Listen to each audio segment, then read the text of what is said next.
Beach FM, locals talking to locals. Man, he's got one of the best jobs in town, is going along to the Shoreline Film Review and air-conditioned theatres and watching films. Good morning, Peter. Good morning, Nigel. Welcome to the program. You step up there and we'll have a talk. Now, the film that you saw this week, when did you go along?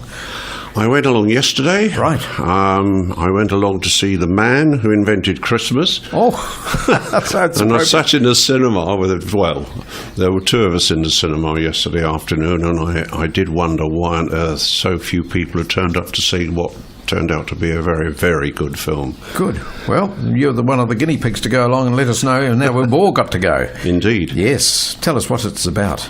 Well, the man in the title is Charles Dickens, the author. Right. And it all surrounds his attempts to get a new novel written following his success with Oliver Twist.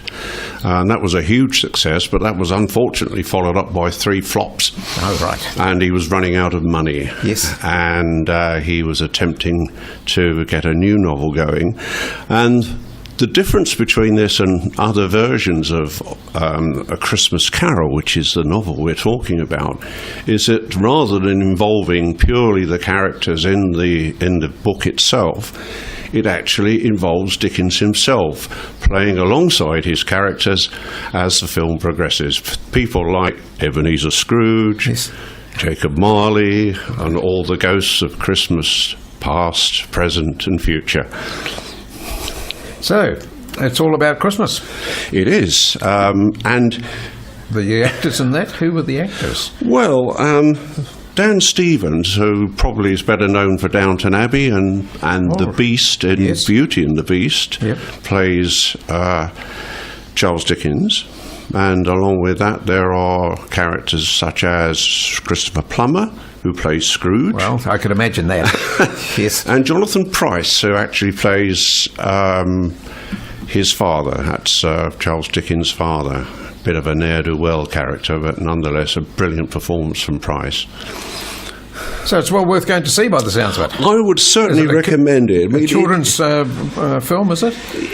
Yes, I would say it was certainly good for the family. Yes. It is a complicated plot when you consider that you've got a present or an 1840s character on screen with his characters he's actually writing about. But once you get over that strange sort of idea, then, and as the film progresses, you really become much, much more comfortable with the whole thing. One thing about The Christmas Carol, I've seen various versions in the past. I've even been on stage in a version of it as well. Yes. Oh, you have you? I have indeed, yes.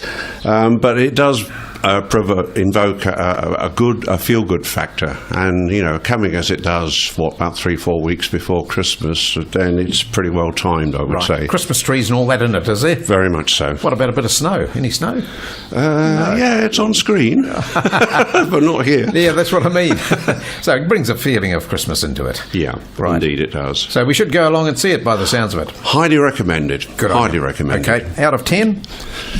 Oh, a good 9. Is that right? I would say so, yes. Goodness. Certainly from my perspective, yes.